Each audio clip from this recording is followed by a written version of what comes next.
Oke, salam teman-teman. Kita dari KMD, yaitu Kades Muda Bicara. Jadi kali ini adalah merupakan konten pertama kita.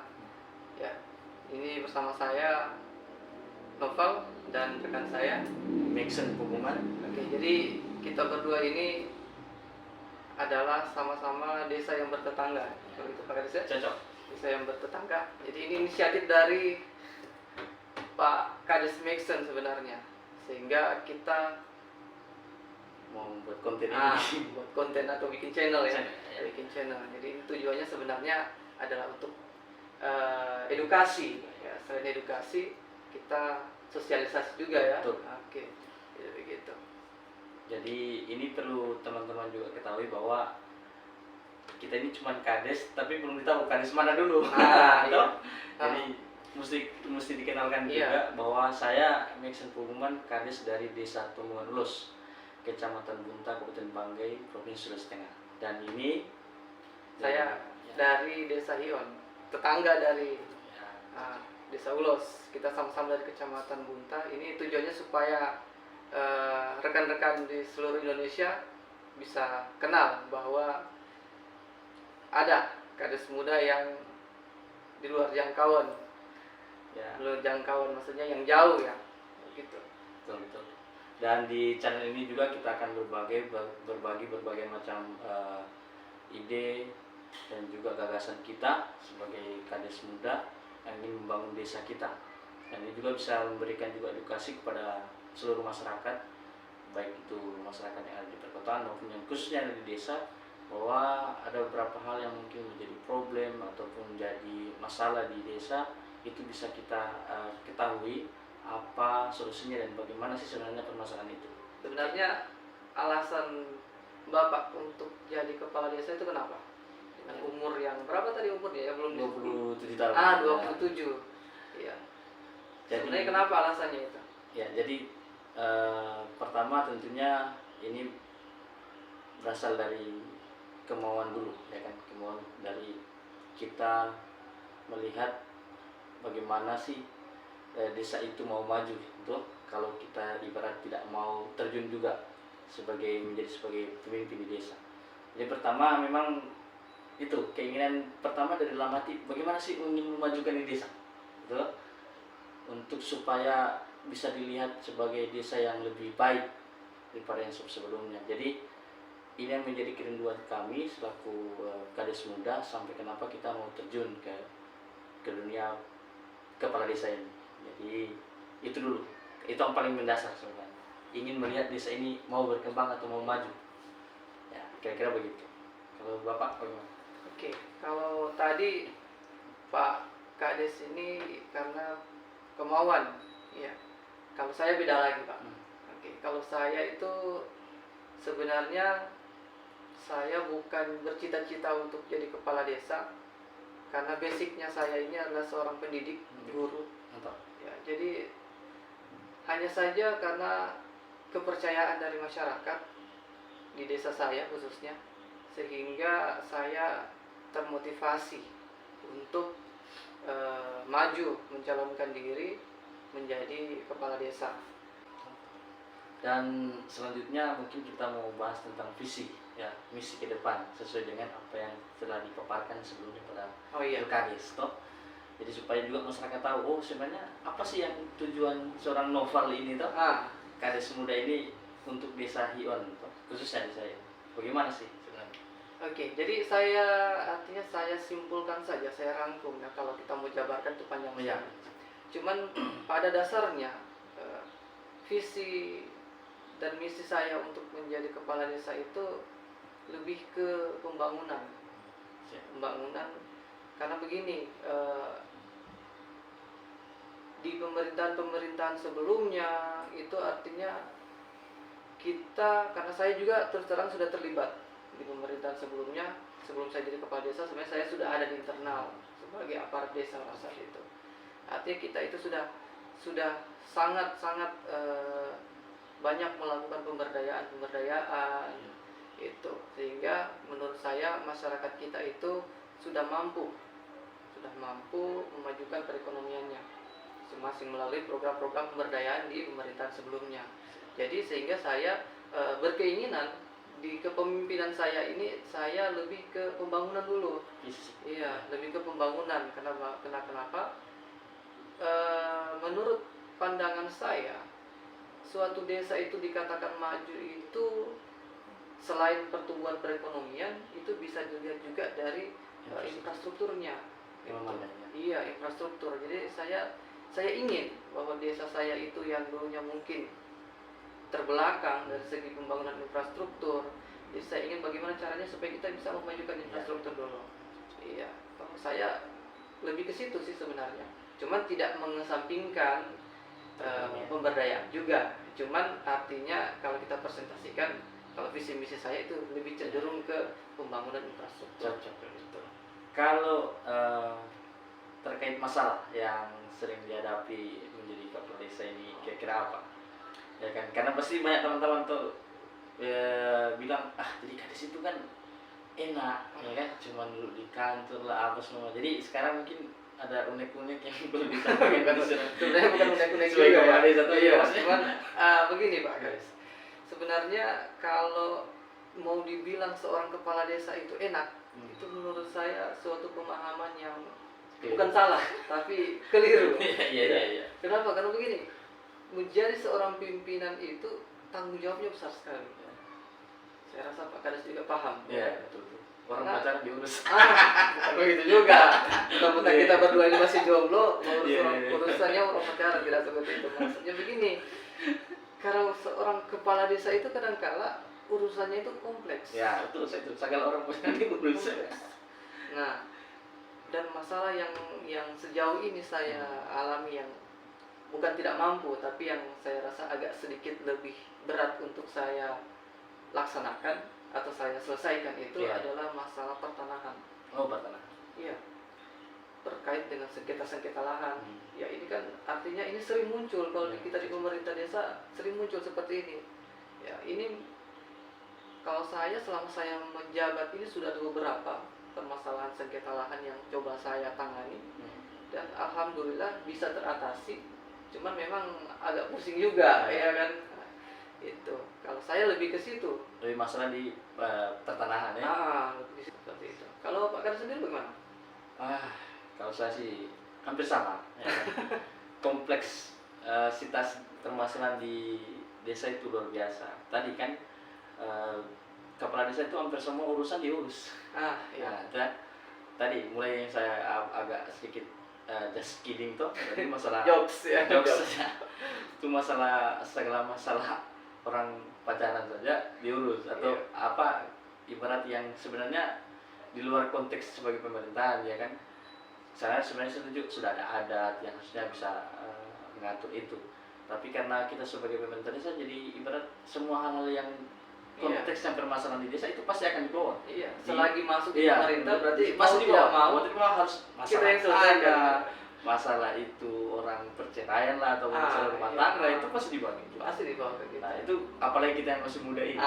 Itu jadi ibaratnya bilang pasti tidak bisa menyelesaikan masalah seperti itu. Tunggu dulu ya, meskipun kita muda-muda belum menikah masih jomblo-jomblo ini bukan promosi ya. Masih jomblo-jomblo bukan berarti kita tidak bisa menyelesaikan perkara-perkara rumah tangga. Makanya ada beberapa yang akhirnya bisa kita selesaikan.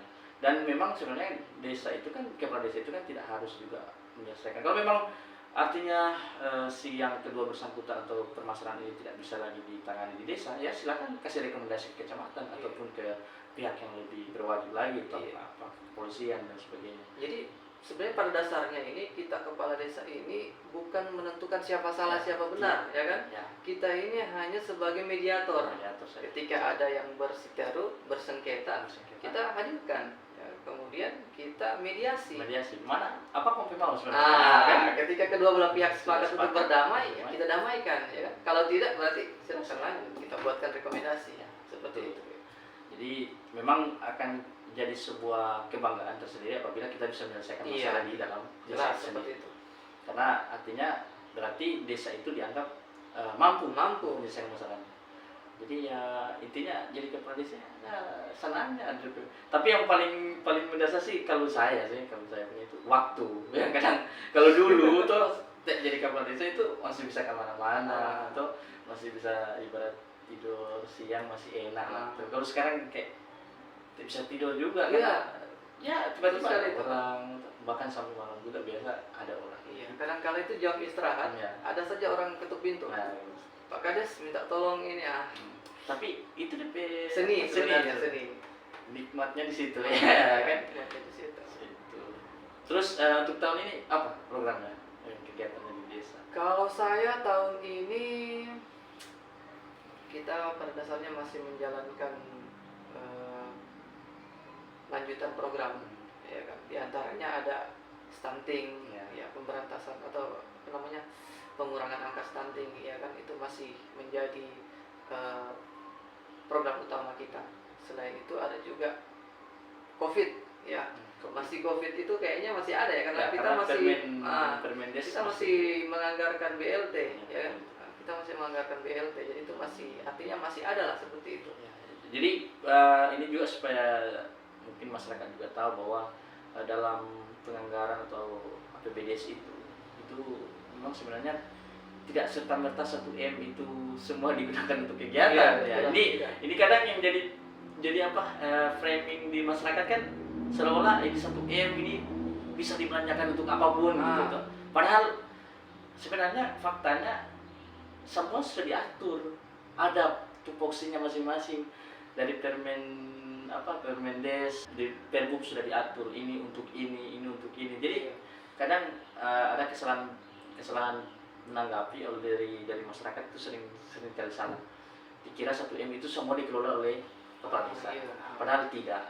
Faktanya itu karena ada namanya ADD, ada DD, ada PDRT. Nah itu beda pos-posnya. Nah, jadi yang sebenarnya cuma dikelola berapa? Dana desa cuma 600 juta, paling 600 sampai 700 juta. Nah, sedangkan dalam 600-700 juta itu di situ sudah ada posnya 20% untuk ini, 20% untuk ini, ya, dan seterusnya. Dan tadi juga termasuk COVID, BLT dan lain sebagainya. Jadi sebenarnya memang ketika kita kepala desa untuk mengelola, sebenarnya mengelola dalam arti cuma untuk melanjutkan saja apa yang sudah diperintahkan dari pusat. Tidak ada lagi kegiatan-kegiatan lain sebenarnya. Kita hanya memanfaatkan sisa saja untuk macam kita mau bangun fisik, ternyata tidak cukup dananya. Ya. Jadi seperti itu. Tapi kami berharap juga mungkin di tahun-tahun berikut sudah mulai ada kebebasan lah, agar ya bisa membangun lah. Karena memang dalam 2 tahun, hampir mau 3 tahun terakhir ini memang agak sulit karena habis COVID itu banyak masalah keuangan di negara kita. Jadi kita mungkin banyak di pemberdayaan di 2 tahun terakhir. Memang fisik masih ya kasihan lah, sulit ya. Intinya masih sulit untuk membangun fisik. Gitu ya. Memang kalau seperti yang Pak Kades sampaikan tadi memang benar. Contohnya di masyarakat saya itu saja pemahaman dari masyarakat itu bahwa dana desa itu adalah 1M, lebih, 1M sekian kan. Ya, karena masyarakat tidak paham. Kenapa? Sebenarnya 1M ini bukan secara keseluruhan itu yang dikelola oleh pemerintah desa. Seperti sudah disampaikan tadi pembagian-pemagiannya kan. Sudah ada. Dan itu diatur. Kita supaya ini 10% ini. Jadi suatu pemahaman yang keliru kalau berpikir bahwa yang dikelola oleh desa itu 1M itu untuk kelola pemerintah desa, kadesnya langsung untuk pembangunan misalnya ya kan. Padahal sebenarnya tidak seperti itu.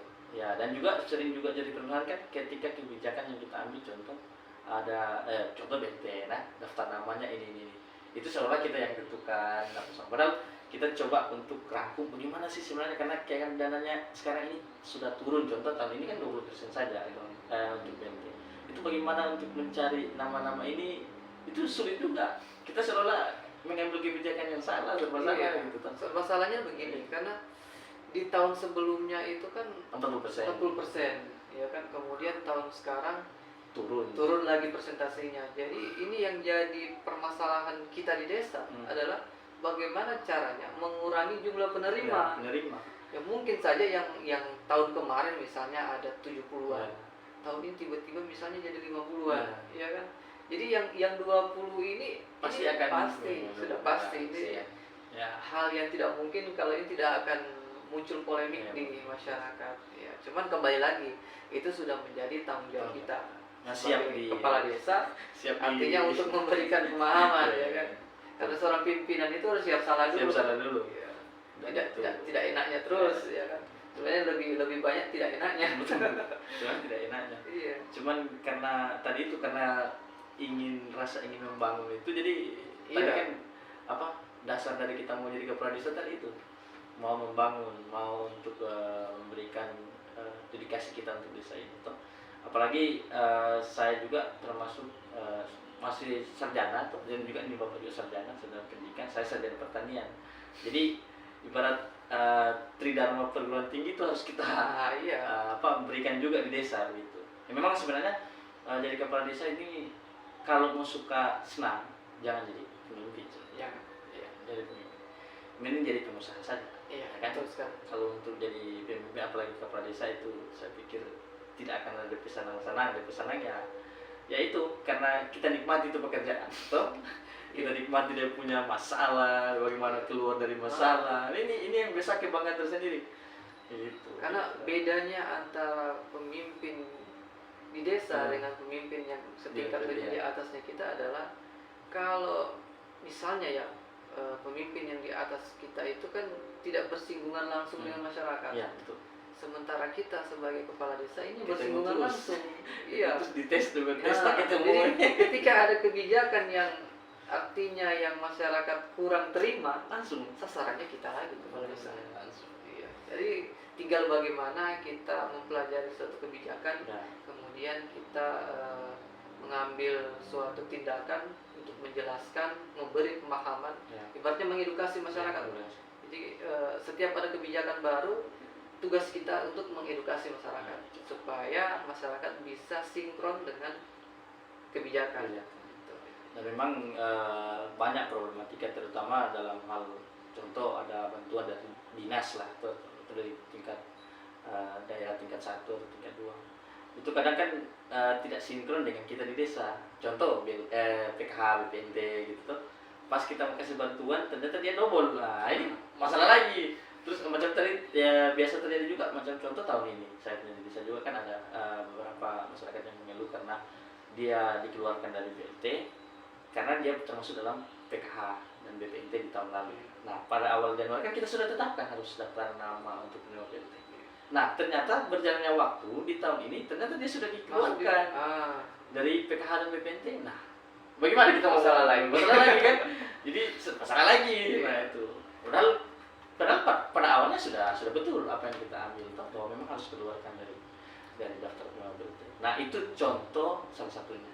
Dan banyak hal lagi dari desa. Jadi saya pikir memang kita yang paling penting sebenarnya sabar, terus keterbukaan juga. Terbuka dalam hal ya apapun itu, transparansi terbuka sama masyarakat. Kalau ini masalahnya ini karena ini disampaikan saja.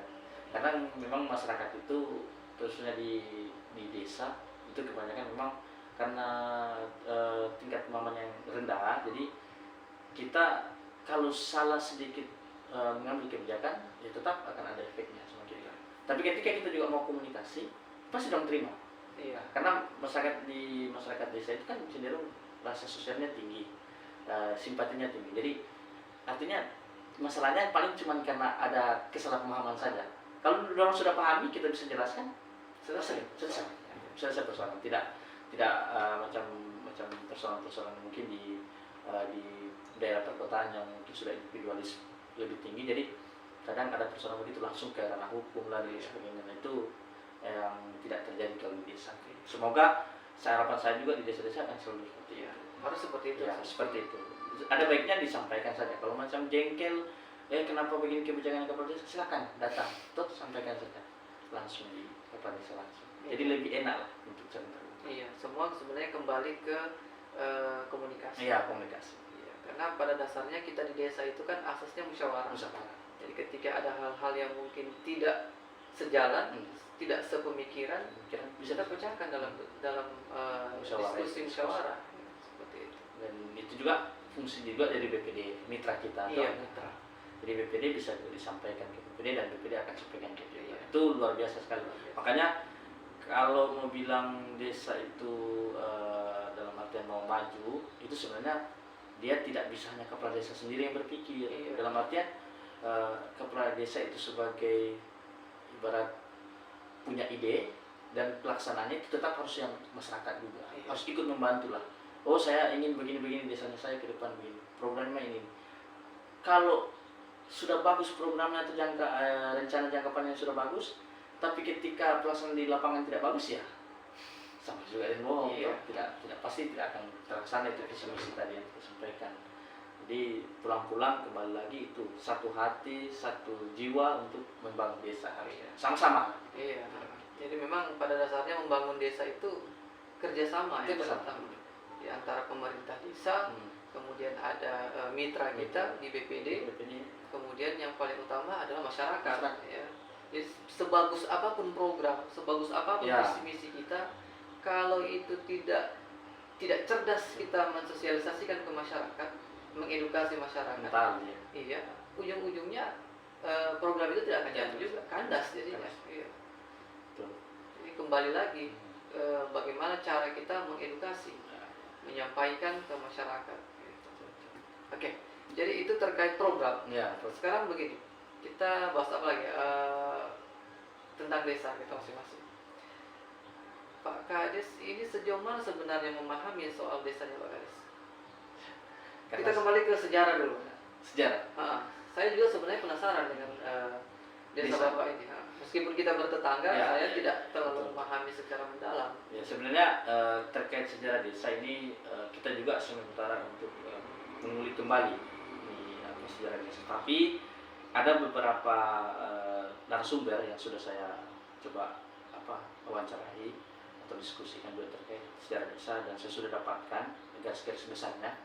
Itu desa Tombongan Ulus ini dia berasal dari suku Saluan yang asalnya dari Baloa, Pagimana.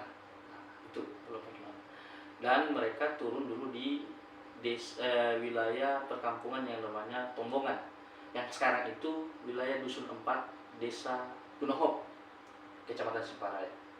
Nah, tahun berapa itu? Kalau tidak salah tahun 47 atau 46 tadi itu turun ke sini wilayah Ulos.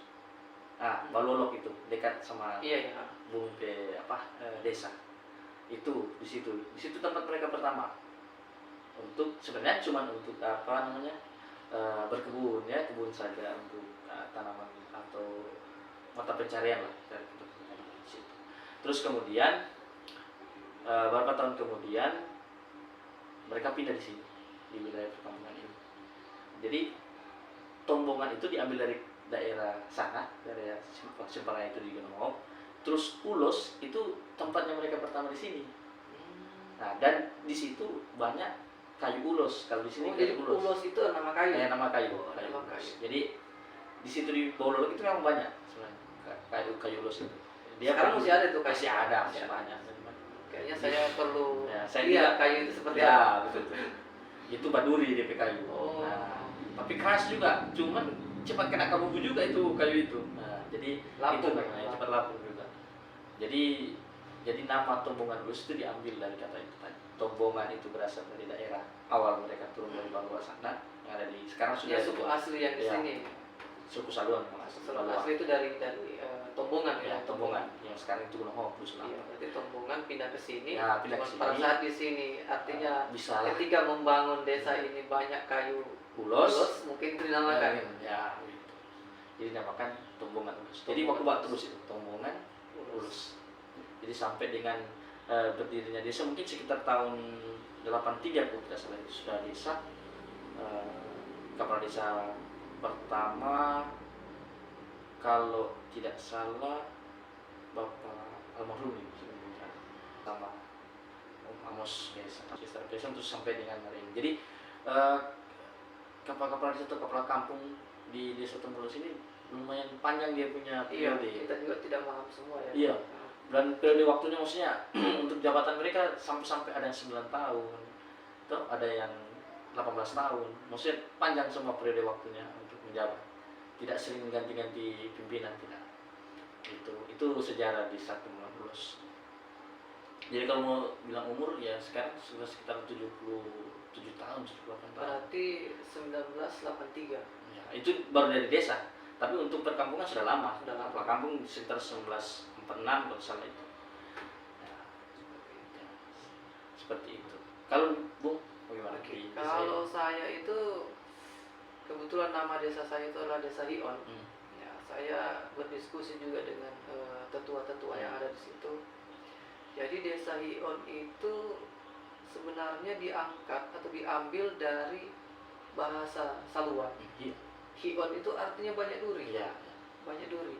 Kenapa bisa dinamakan Hion? Karena pada saat desa ini dibentuk, Desa Hion itu dibentuk, itu wilayah situ, wilayah desa itu adalah wilayah hutan rotan. Oh, rotan ya. Hutan rotan. Sehingga yang namanya rotan kita tahu sama-sama Iya, karena kulitnya duri. terkenal dengan durinya. Iya. Kan selain durinya runcing, berbisa juga. Hingga dasar itulah diberi nama Hion, artinya durinya banyak. Bukan masyarakatnya yang berduri, tidak. Ya, tapi asal muasal dasar historisnya desa itu karena dibangun di suatu wilayah yang ditumbuhi hutan rotan. Sekitar tahun berapa itu? Yang seingatnya saya itu Hion itu berdiri tahun 1898. 1898. Ya, 1898. Itu oleh kepala kampung yang pertama itu Bapak Kapitan Salinyomo. Oh, memang dulu masih kapitan. Masih Untuk kapitan. Saluan. Iya, Kapitan Salinyomo itu pertama yang memimpin desa Hion itu belum kepala desa. Iya, masih kepala kampung. Atau namanya dulu kepala jaga juga. Kepala kampung, kepala jaga. Nanti kan desa itu nanti muncul sekitar tahun 80-an kalau setelah itu.